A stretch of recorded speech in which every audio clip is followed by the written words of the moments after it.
Lei nº 5.869, de 11 de janeiro de 1973.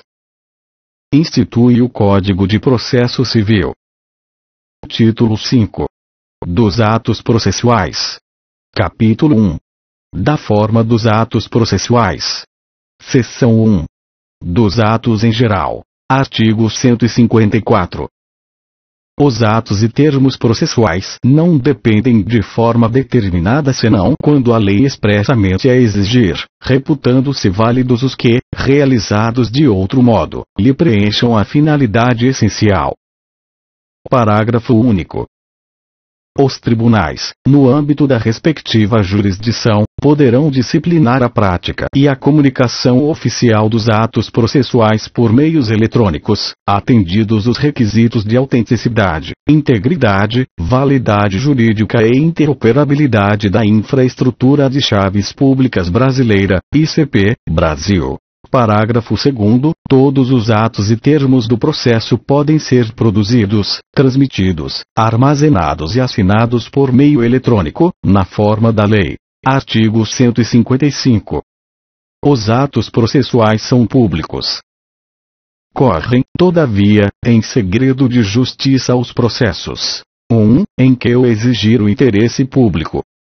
E o que dizem respeito a casamento, filiação, separação dos cônjuges, conversão desta em divórcio, alimentos e guarda de menores. Parágrafo único. O direito de consultar os autos e de pedir certidões de seus atos é restrito às partes e a seus procuradores. O terceiro, que demonstrar interesse jurídico, pode requerer ao juiz certidão do dispositivo da sentença, bem como de inventário e partilha resultante do desquite. Artigo 156. Em todos os atos e termos do processo é obrigatório o uso do vernáculo. Artigo 157. Só poderá ser junto aos autos documento redigido em língua estrangeira, quando acompanhado de versão em vernáculo, firmada por tradutor juramentado. Seção 2. Dos atos da parte. Artigo 158. Os atos das partes, consistentes em declarações unilaterais ou bilaterais de vontade, produzem imediatamente a constituição, a modificação ou a extinção de direitos processuais. Parágrafo único. A desistência da ação só produzirá efeito depois de homologada por sentença. Artigo 159. Salvo no Distrito Federal e nas capitais dos estados, todas as petições e documentos que instruírem o processo, não constantes de registro público, serão sempre acompanhados de cópia, datada e assinada por quem os oferecer. Parágrafo 1º. Depois de conferir a cópia, o escrivão ou chefe da secretaria irá formando autos suplementares, dos quais constará a reprodução de todos os atos e termos do processo original.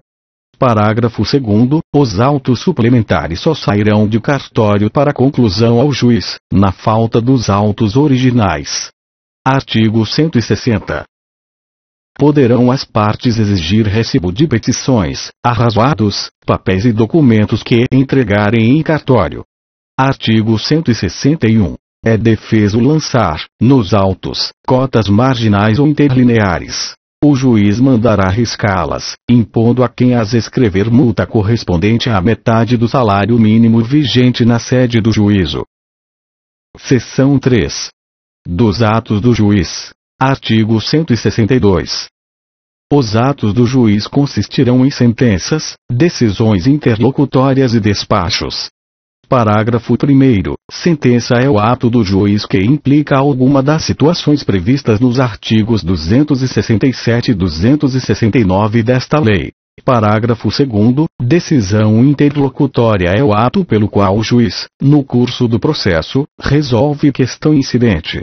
Parágrafo 3º. São despachos todos os demais atos do juiz praticados no processo, de ofício ou a requerimento da parte, a cujo respeito a lei não estabelece outra forma.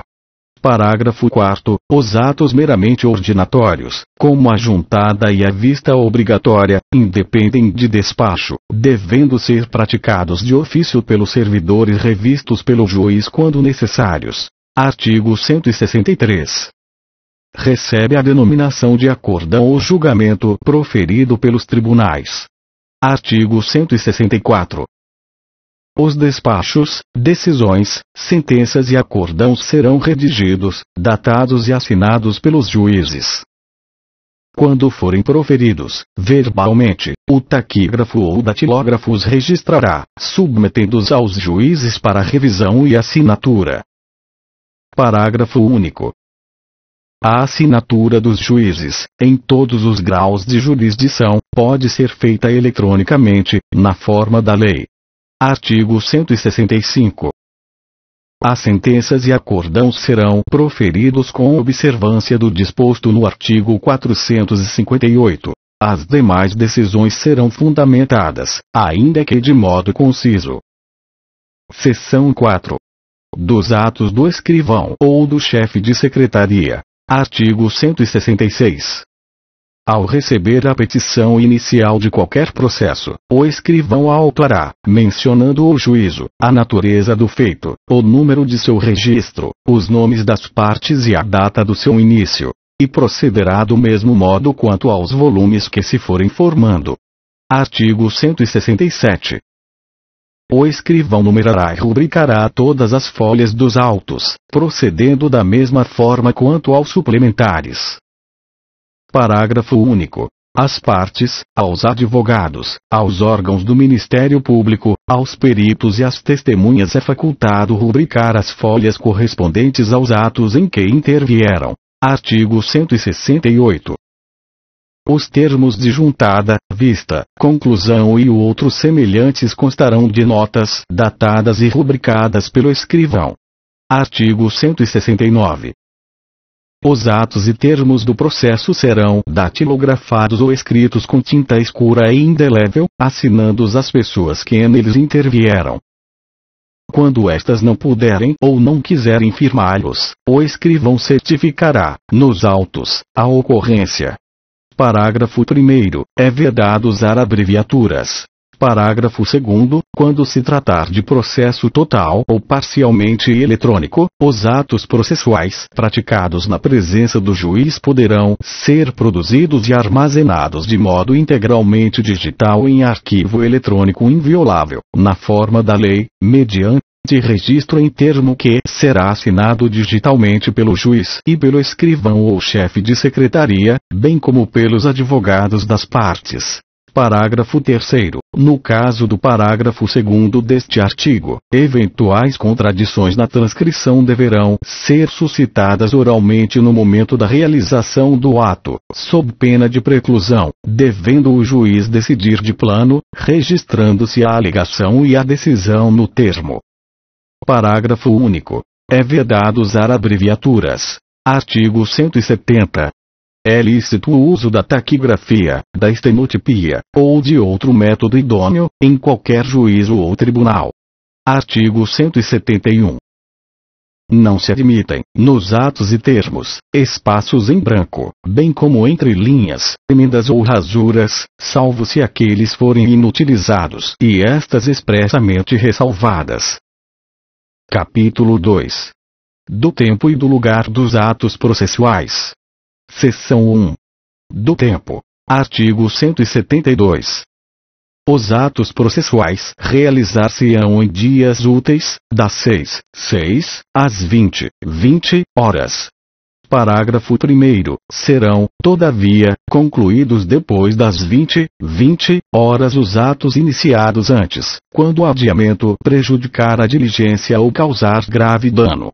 Parágrafo 2º. A citação e a penhora poderão, em casos excepcionais, e mediante autorização expressa do juiz, realizar-se em domingos e feriados, ou nos dias úteis, fora do horário estabelecido neste artigo, observado o disposto no artigo 5º, inciso 40, da Constituição Federal. Parágrafo 3º. Quando o ato tiver que ser praticado em determinado prazo, por meio de petição, esta deverá ser apresentada no protocolo, dentro do horário de expediente, nos termos da Lei de Organização Judiciária Local. Artigo 173. Durante as férias e nos feriados não se praticarão atos processuais. Excetuam-se: 1. A produção antecipada de provas. Artigo 846. 2. A citação, a fim de evitar o perecimento de direito. E bem assim o arresto, o sequestro, a penhora, a arrecadação, a busca e apreensão, o depósito, a prisão, a separação de corpos, a abertura de testamento, os embargos de terceiro, a anunciação de obra nova e outros atos análogos. Parágrafo único. O prazo para a resposta do réu só começará a correr no primeiro dia útil seguinte ao feriado ou às férias. Artigo 174. Processam-se durante as férias e não se suspendem pela superveniência delas: 1. Os atos de jurisdição voluntária bem como os necessários à conservação de direitos, quando possam ser prejudicados pelo adiamento. 2. As causas de alimentos provisionais, de dação ou remoção de tutores e curadores, bem como as mencionadas no artigo 275. 3. Todas as causas que a lei federal determinar. Artigo 175. São feriados, para efeito forense, os domingos e os dias declarados por lei. Seção 2. Do lugar. Artigo 176. Os atos processuais realizam-se de ordinário na sede do juízo. Podem, todavia, efetuar-se em outro lugar, em razão de deferência, de interesse da justiça, ou de obstáculo arguido pelo interessado e acolhido pelo juiz. Capítulo 3. Dos prazos. Seção 1. Das disposições gerais. Artigo 177. Os atos processuais realizar-se-ão nos prazos prescritos em lei. Quando esta for omissa, o juiz determinará os prazos, tendo em conta a complexidade da causa. Artigo 178. O prazo, estabelecido pela lei ou pelo juiz, é contínuo, não se interrompendo nos feriados. Artigo 179. A superveniência de férias suspenderá o curso do prazo. O que ele sobejar recomeçará a correr do primeiro dia útil seguinte ao termo das férias. Artigo 180. Suspende-se também o curso do prazo por obstáculo criado pela parte ou ocorrendo qualquer das hipóteses do artigo 265, 1 e 3. Casos em que o prazo será restituído por tempo igual ao que faltava para sua complementação. Artigo 181. Podem as partes, de comum acordo, reduzir ou prorrogar o prazo dilatório. A convenção, porém, só tem eficácia se requerida antes do vencimento do prazo, se fundar em motivo legítimo. Parágrafo 1º. O juiz fixará o dia do vencimento do prazo da prorrogação. Parágrafo 2º. As custas acrescidas ficarão a cargo da parte em favor de quem foi concedida a prorrogação. Artigo 182. É defeso às partes, ainda que todas estejam de acordo, reduzir ou prorrogar os prazos peremptórios.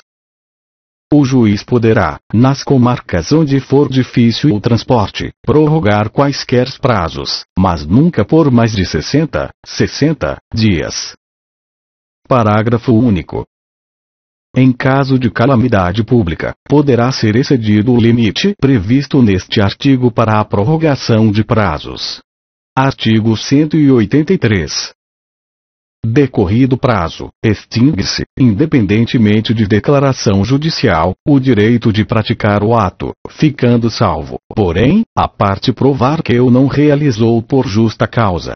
Parágrafo 1º. Reputa-se justa causa o evento imprevisto, alheio à vontade da parte, e que a impediu de praticar o ato por si ou por mandatário. Parágrafo 2º. Verificada a justa causa, o juiz permitirá à parte a prática do ato no prazo que lhe assinar. Artigo 184. salvo disposição em contrário, computar-se-ão os prazos, excluindo o dia do começo e incluindo o do vencimento. Parágrafo 1º. Considera-se prorrogado o prazo até o primeiro dia útil, se o vencimento cair em feriado ou em dia em que 1. For determinado o fechamento do fórum. 2. O expediente forense for encerrado antes da hora normal. Parágrafo 2º. Os prazos somente começam a correr do primeiro dia útil após a intimação. Artigo 240 e parágrafo único. Artigo 185. Não havendo preceito legal nem assinação pelo juiz, será de 5 dias o prazo para a prática de ato processual a cargo da parte. Artigo 186. A parte poderá renunciar ao prazo estabelecido exclusivamente em seu favor. Artigo 187. Em qualquer grau de jurisdição, havendo motivo justificado, pode o juiz exceder, por igual tempo, os prazos que este Código lhe assina. Artigo 188. Computar-se-á em quádruplo prazo para contestar e em dobro para recorrer, quando a parte for a Fazenda Pública ou o Ministério Público. Artigo 189. O juiz proferirá 1. Os despachos de expediente, no prazo de 2 dias. 2. As decisões, no prazo de 10 dias. Artigo 190. Incumbirá ao serventuário remeter os autos conclusos no prazo de 24 horas e executar os atos processuais no prazo de 48 horas, contados 1. Da data em que houver concluído o ato processual anterior, se lhe for imposto pela lei. 2. Da data em que tiver ciência da ordem, quando determinada pelo juiz. Parágrafo único. Ao receber os autos, certificará o serventuário o dia e a hora em que ficou ciente da ordem, referida no número 2. Artigo 191. Quando os litisconsortes tiverem diferentes procuradores, ser-lhes-ão contados em dobro os prazos para contestar, para recorrer e, de modo geral, para falar nos autos. Artigo 192. Quando a lei não marcar outro prazo, as intimações somente obrigarão a comparecimento depois de decorridas 24 horas. Seção 2. Da verificação dos prazos e das penalidades. Artigo 193. Compete ao juiz verificar se o serventuário excedeu, sem motivo legítimo, os prazos que este Código estabelece. Artigo 194. Apurada a falta, o juiz mandará instaurar procedimento administrativo, na forma da Lei de Organização Judiciária. Artigo 195. O advogado deve restituir os autos no prazo legal. Não o fazendo, mandará ao juiz, de ofício, riscar o que neles houver escrito e desentranhar as alegações e documentos que apresentar. Artigo 196. É lícito a qualquer interessado cobrar os autos ao advogado que exceder o prazo legal. Se, intimado, não os devolver dentro em 24 horas, perderá o direito à vista fora de cartório e incorrerá em multa, correspondente à metade do salário mínimo vigente na sede do juízo. Parágrafo único. Apurada a falta, o juiz comunicará o fato à seção local da Ordem dos Advogados do Brasil, para o procedimento disciplinar imposição da multa. Artigo 197. Aplicam-se ao órgão do Ministério Público e ao representante da Fazenda Pública as disposições constantes dos artigos 195 e 196. Artigo 198.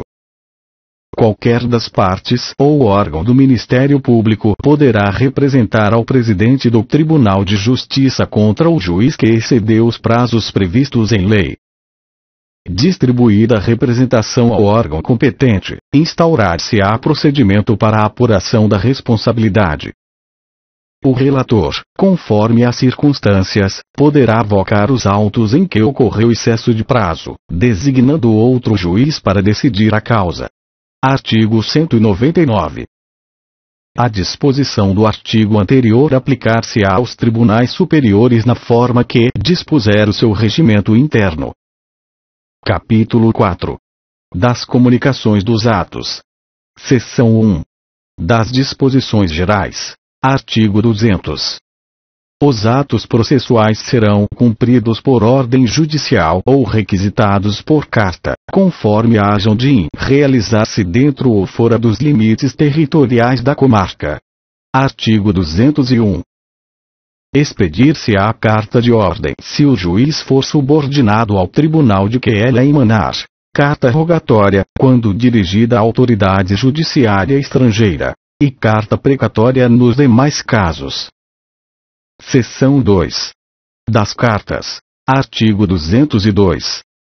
São requisitos essenciais da carta de ordem, da carta precatória e da carta rogatória. 1. A indicação dos juízes de origem e de cumprimento do ato. 2. O inteiro teor da petição, do despacho judicial e do instrumento do mandato conferido ao advogado. 3. A menção do ato processual, que lhe constitui o objeto. 4. O encerramento com a assinatura do juiz. Parágrafo 1º. O juiz mandará trasladar, na carta, quaisquer outras peças, bem como instruí-la com mapa, desenho ou gráfico, sempre que estes documentos devam ser examinados, na diligência, pelas partes, peritos ou testemunhas.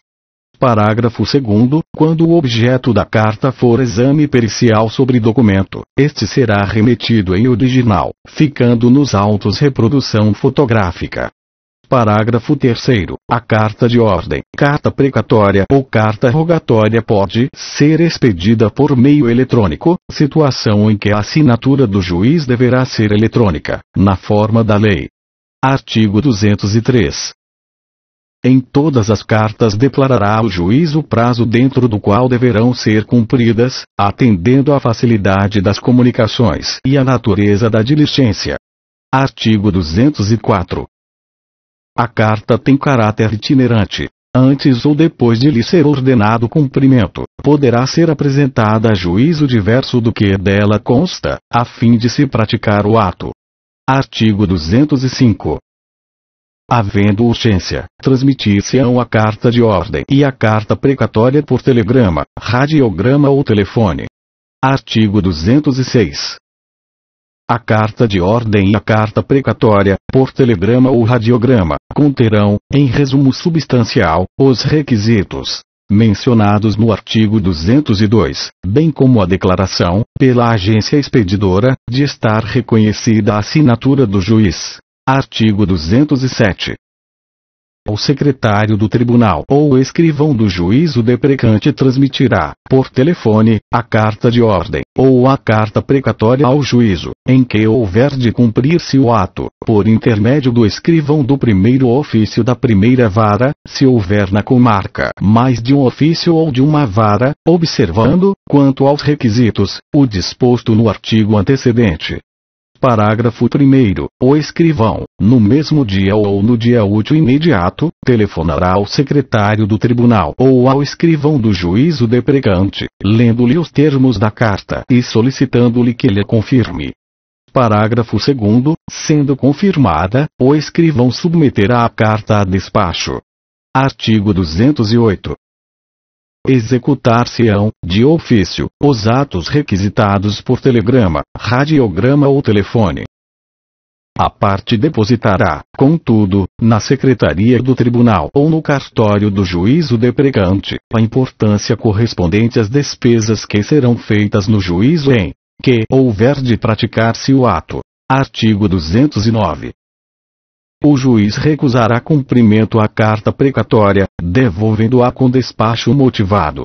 1. Quando não estiver revestida dos requisitos legais. 2. Quando carecer de competência em razão da matéria ou da hierarquia. 3. Quando tiver dúvida acerca de sua autenticidade. Artigo 210. A carta rogatória obedecerá, quanto à sua admissibilidade e modo de seu cumprimento, ao disposto na Convenção Internacional A falta desta será remetida à autoridade judiciária estrangeira, por via diplomática, depois de traduzida para a língua do país em que há de praticar-se o ato. Artigo 211. A concessão de execuibilidade às cartas rogatórias das justiças estrangeiras obedecerá ao disposto no regimento interno do Supremo Tribunal Federal. Artigo 212. Cumprida a carta, será devolvida ao juízo de origem, no prazo de 10 dias, independentemente de traslado, pagas as custas pela parte. Seção 3. Das citações. Artigo 213. Citação é o ato pelo qual se chama a juízo o réu ou o interessado a fim de se defender. Artigo 214. Para a validade do processo é indispensável a citação inicial do réu. Parágrafo 1º. O comparecimento espontâneo do réu supre, entretanto, a falta de citação. Parágrafo 2º. Comparecendo o réu apenas para arguir a nulidade sendo esta decretada, considerar-se-á feita a citação na data em que ele ou seu advogado for intimado da decisão. Artigo 215. Far-se-á a citação pessoalmente ao réu, ao seu representante legal ou ao procurador legalmente autorizado. Parágrafo 1º. Estando o réu ausente, a citação far-se-á na pessoa de seu mandatário, administrador, feitor ou gerente, quando a ação se originar de atos por eles praticados.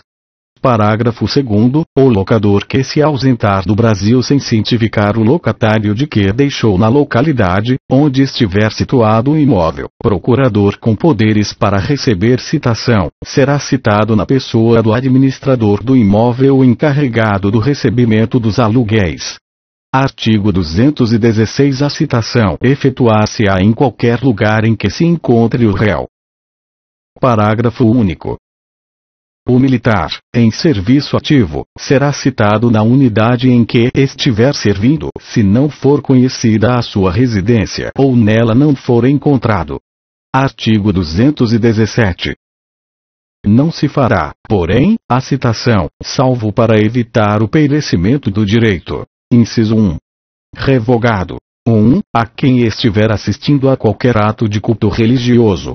2. Ao cônjuge ou a qualquer parente do morto, consanguíneo ou afim, em linha reta, ou na linha colateral em segundo grau, no dia do falecimento e nos 7 dias seguintes. 3. Aos noivos, nos 3 primeiros dias de bodas. 4. Aos doentes, enquanto grave o seu estado. Artigo 218. Também não se fará citação, quando se verificar que o réu é demente ou está impossibilitado de recebê-la. Parágrafo 1º. O oficial de justiça passará a certidão, descrevendo minuciosamente a ocorrência. O juiz nomeará um médico, a fim de examinar o citando. O laudo será apresentado em 5 dias. Parágrafo 2º. Reconhecida a impossibilidade, o juiz dará ao citando um curador, observando, quanto à sua escolha, a preferência estabelecida na lei civil. A nomeação é restrita à causa. Parágrafo 3º. A citação será feita na pessoa do curador, a quem incumbirá a defesa do réu. Artigo 219. A citação válida torna prevento o juízo, induz litispendência e faz litigiosa a coisa. E, ainda quando ordenada por juiz incompetente, constitui imoral devedor e interrompe a prescrição. Parágrafo 1º. A interrupção da prescrição retroagirá à data da propositura da ação. Parágrafo 2º. Incumbe à parte promover a citação do réu nos 10 dias subsequentes ao despacho que ordenar, não ficando prejudicada pela demora imputável exclusivamente ao serviço judiciário. Parágrafo 3º. Não sendo citado o réu, o juiz prorrogará o prazo até o máximo de 90 dias. Parágrafo 4º. Não se efetuando a citação nos prazos mencionados nos parágrafos antecedentes, haver-se-á por não interrompida a prescrição. Parágrafo 5º. O juiz pronunciará, de ofício, a prescrição. Parágrafo 6º. Passada em julgado a sentença, a que se refere o parágrafo anterior, o escrivão comunicará ao réu o resultado do julgamento. Artigo 220. O disposto no artigo anterior aplica-se a todos os prazos extintivos previstos na lei. Artigo 221. A citação far-se-á: 1. Pelo correio. 2. Por oficial de justiça. 3. Por edital. Inciso 4. Por meio eletrônico, conforme regulado em lei própria. Artigo 222. A citação será feita pelo correio, para qualquer comarca do país, exceto: alínea A. Nas ações de Estado. Alínea B. Quando for ré pessoa incapaz. Alínea C. Quando for ré pessoa de direito público. Alínea D. Nos processos de execução. Alínea E. Quando o réu residir em local não atendido pela entrega domiciliar de correspondência. Alínea F. Quando o autor a requerer de outra forma. Artigo 223. Deferida a citação pelo correio, o escrivão ou chefe da secretaria remeterá ao citando cópias da petição inicial e do despacho do juiz, expressamente consignada em seu inteiro teor a advertência a que se refere o artigo 285, segunda parte, comunicando, ainda, o prazo para a resposta e o juízo e cartório, com o respectivo endereço. Parágrafo único. A carta será registrada para a entrega ao citando, exigindo-lhe o carteiro, ao fazer a entrega, que assine o recibo. Sendo o réu pessoa jurídica, será válida a entrega à pessoa com poderes de gerência geral ou de administração. Artigo 224. Far-se-á a citação por meio de oficial de justiça nos casos ressalvados no artigo 222, ou quando frustrada a citação pelo correio. Artigo 225. O mandado, que o oficial de justiça tiver de cumprir, deverá conter: 1. Os nomes do autor e do réu, bem como os respectivos domicílios ou residências. 2. O fim da citação, com todas as especificações constantes da petição inicial, bem como a advertência a que se refere o artigo 285, segunda parte, se o litígio versar sobre direitos disponíveis. 3. A cominação, se houver. 4. O dia, hora e lugar do comparecimento. 5. A cópia do despacho. 6. O prazo para a defesa. 7. A assinatura do escrivão e a declaração de que o subscreve por ordem do juiz. Parágrafo único. O mandado poderá ser em breve relatório, quando o autor entregar em cartório, com a petição inicial, tantas cópias desta quantos forem os réus. Caso em que as cópias, depois de conferidas com o original, farão parte integrante do mandado. Artigo 226. Incumbe ao oficial de justiça procurar o réu e, onde o encontrar, citá-lo. 1. Lendo-lhe o mandado e entregando-lhe a contrafé. 2. Portando por fé se recebeu ou recusou a contrafé. 3. Obtendo a nota de ciente, ou certificando que o réu não a pôs no mandado. Artigo 227.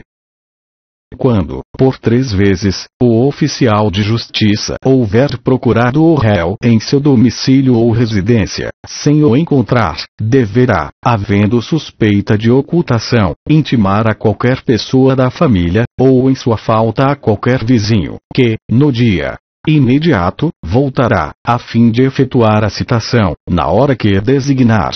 Artigo 228. No dia e hora designados, o oficial de justiça, independentemente de novo despacho, comparecerá ao domicílio ou residência do citando, a fim de realizar a diligência. Parágrafo 1º. Se o citando não estiver presente, o oficial de justiça procurará informar-se das razões da ausência, dando por feita a citação, ainda que o citando se tenha ocultado em outra comarca. Parágrafo 2º. Da certidão da ocorrência, o oficial de justiça deixará contrafé com pessoa da família ou com qualquer vizinho, conforme o caso, declarando-lhe o nome. Artigo 229. Feita a citação com hora certa, o escrivão enviará ao réu carta, telegrama ou radiograma, dando-lhe de tudo ciência. Artigo 230. Nas comarcas contíguas, de fácil comunicação, e nas que se situem na mesma região metropolitana, o oficial de justiça poderá efetuar citações ou intimações em qualquer delas. Artigo 231. Far-se-á a citação por edital. 1. Quando desconhecido ou incerto o réu. 2. Quando ignorado, incerto ou inacessível o lugar em que se encontrar. 3. Nos casos expressos em lei.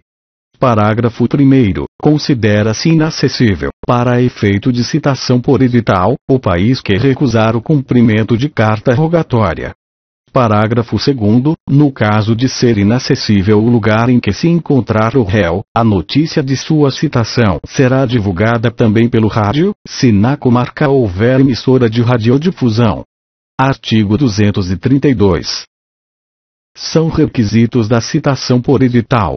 1. A afirmação do autor, ou a certidão do oficial, quanto às circunstâncias previstas nos 1 e 2 do artigo antecedente.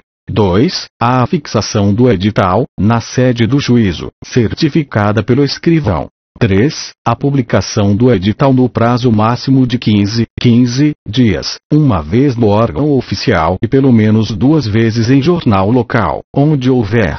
4. A determinação, pelo juiz, do prazo, que variará entre 20 e 60 dias, correndo da data da primeira publicação. 5. A advertência a que se refere o artigo 285, segunda parte, se o litígio versar sobre direitos disponíveis. Parágrafo 1º. Juntar-se-á aos autos um exemplar de cada publicação, bem como do anúncio, de que trata o no 2 deste artigo. Parágrafo 2º. A publicação do edital será feita apenas no órgão oficial quando a parte for beneficiária da assistência judiciária. Artigo 233. A parte que requerer a citação por edital, alegando dolosamente os requisitos do artigo 231, 1 e 2, incorrerá em multa de 5 vezes o salário mínimo vigente na sede do juízo. Parágrafo único. A multa reverterá em benefício do citando. Seção 4. Das intimações. Artigo 234. Intimação é o ato pelo qual se dá ciência a alguém dos atos e termos do processo, para que faça ou deixe de fazer alguma coisa. Artigo 235. As intimações efetuam-se de ofício, em processos pendentes, salvo disposição em contrário. Artigo 236. No Distrito Federal e nas capitais dos estados e dos territórios, consideram-se feitas as intimações pela só publicação dos atos no órgão oficial. Parágrafo 1º. É indispensável, sob pena de nulidade, que da publicação constem os nomes das partes e de seus advogados, suficientes para sua identificação. Parágrafo 2º. A intimação do Ministério Público, em qualquer caso será feita pessoalmente. Artigo 237. Nas demais comarcas aplicar-se-á o disposto no artigo antecedente, se houver órgão de publicação dos atos oficiais. Não havendo, competirá ao escrivão intimar, de todos os atos do processo, os advogados das partes. 1. Pessoalmente, tendo domicílio na sede do juízo. 2. Por carta registrada, com aviso de recebimento quando domiciliado fora do juízo. Parágrafo único. As intimações podem ser feitas de forma eletrônica, conforme regulado em lei própria. Artigo 238. Não dispondo a lei de outro modo, as intimações serão feitas às partes, aos seus representantes legais e aos advogados pelo correio ou, se presentes em cartório, diretamente pelo escrivão ou chefe de secretaria. Parágrafo único. Presumem-se válidas as comunicações e intimações dirigidas ao endereço residencial ou profissional declinado na inicial, contestação ou embargos, cumprindo as partes atualizar o respectivo endereço sempre que houver modificação temporária ou definitiva. Artigo 239. far-se-á intimação por meio de oficial de justiça quando frustrada a realização pelo correio. Parágrafo único.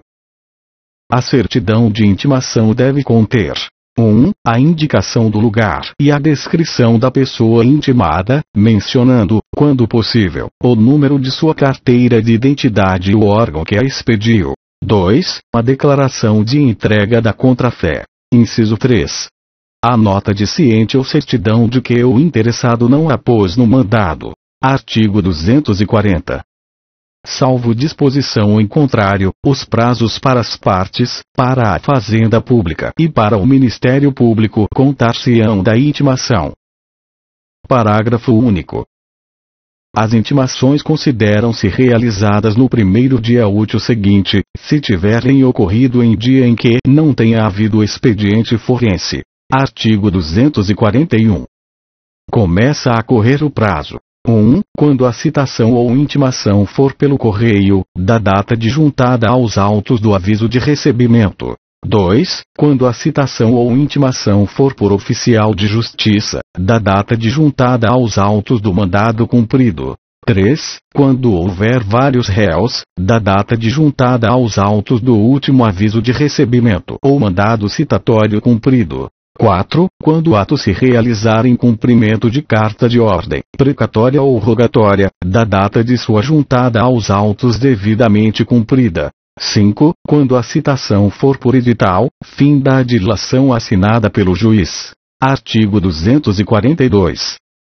O prazo para a interposição de recurso conta-se da data em que os advogados são intimados da decisão, da sentença ou do acórdão. Parágrafo 1º. Reputam-se intimados na audiência, quando nesta é publicada a decisão ou a sentença. Parágrafo 2º. Havendo antecipação da audiência, o juiz, de ofício ou a requerimento da parte, mandará intimar pessoalmente os advogados para a ciência da nova designação. Capítulo 5. Das nulidades. Artigo 243. Quando a lei prescrever determinada forma, sob pena de nulidade, a decretação desta não pode ser requerida pela parte que lhe deu causa. Artigo 244. Quando a lei prescrever determinada forma, sem cominação de nulidade, o juiz considerará válido o ato se realizado de outro modo, lhe alcançar a finalidade. Artigo 245. A nulidade dos atos deve ser alegada na primeira oportunidade em que couber a parte falar nos autos, sob pena de preclusão. Parágrafo único. Não se aplica esta disposição às nulidades que o juiz deva decretar de ofício, nem prevalece a preclusão, provando a parte legítimo impedimento. Artigo 246. É nulo o processo, quando o Ministério Público não for intimado a acompanhar o feito em que deva intervir. Parágrafo único. Se o processo tiver corrido, sem conhecimento do Ministério Público, o juiz o anulará a partir do momento em que o órgão devia ter sido intimado. Artigo 247. As citações e as intimações serão nulas, quando feitas sem observância das prescrições legais. Artigo 248. Anulado o ato, reputam-se de nenhum efeito todos os subsequentes, que dele dependam. Todavia, a nulidade de uma parte do ato não prejudicará as outras, que dela sejam independentes. Artigo 249. O juiz, ao pronunciar a nulidade, declarará que atos são atingidos, ordenando as providências necessárias, a fim de que sejam repetidos, ou retificados. Parágrafo 1º. O ato não se repetirá nem se lhe suprirá a falta quando não prejudicar a parte. Parágrafo 2º. Quando puder decidir do mérito a favor da parte a quem aproveite a declaração da nulidade, o juiz não a pronunciará nem mandará repetir o ato, ou suprir-lhe a falta. Artigo 250. O erro de forma do processo acarreta unicamente a anulação dos atos que não possam ser aproveitados, devendo praticar-se os que forem necessários, a fim de se observarem, quanto possível, as prescrições legais. Parágrafo único. Dá-se-á o aproveitamento dos atos praticados, desde que não resulte prejuízo à defesa. Capítulo 6. De outros atos processuais. Seção 1. Da distribuição e do registro. Artigo 251. Todos os processos estão sujeitos a registro, devendo ser distribuídos onde houver mais de um juiz ou mais de um escrivão. Artigo 252. Será alternada a distribuição entre juízes e escrivães, obedecendo a rigorosa igualdade. Artigo 253. Distribuir-se-ão por dependência as causas de qualquer natureza. Inciso 1. Quando se relacionarem, por conexão ou continência, com outra já ajuizada. Inciso 2. Quando, tendo sido extinto o processo, sem julgamento de mérito, for reiterado o pedido, ainda que em litisconsórcio com outros autores, ou que sejam parcialmente alterados os réus da demanda. 3. Quando houver ajuizamento de ações idênticas, ao juízo prevento.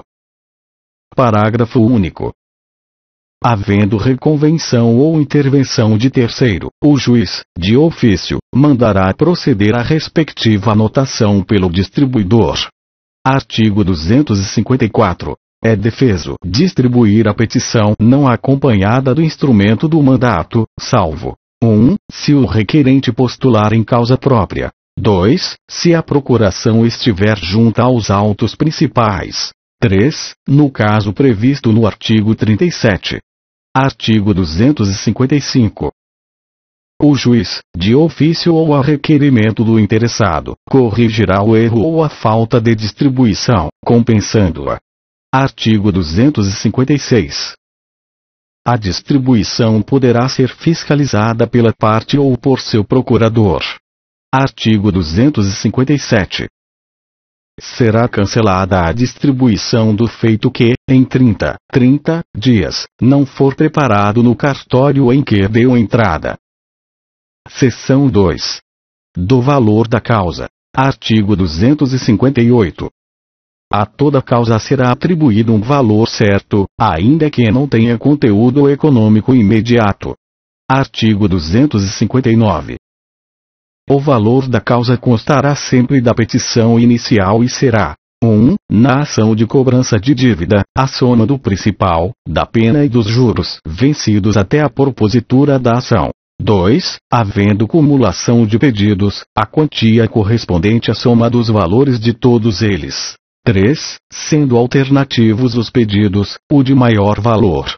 4. Se houver também pedido subsidiário, o valor do pedido principal. 5. Quando o litígio tiver por objeto a existência, validade, cumprimento, modificação ou rescisão de negócio jurídico, o valor do contrato. 6. Na ação de alimentos, a soma de 12 prestações mensais, pedidas pelo autor. 7. Na ação de divisão, de demarcação e de reivindicação, a estimativa oficial para lançamento do imposto. Artigo 260. Quando se pedirem prestações vencidas e vincendas, tomar-se-á em consideração o valor de umas e outras. O valor das prestações vincendas será igual a uma prestação anual, se a obrigação for por tempo indeterminado, ou por tempo superior a um ano. Se, por tempo inferior, será igual à soma das prestações. Artigo 261. O réu poderá impugnar, no prazo da contestação, o valor atribuído à causa pelo autor. A impugnação será autuada em apenso, ouvindo-se o autor no prazo de 5 dias. Em seguida o juiz, sem suspender o processo, servindo-se, quando necessário, do auxílio de perito, determinará, no prazo de 10 dias, o valor da causa. Parágrafo único. Não havendo impugnação, presume-se aceito o valor atribuído à causa na petição inicial.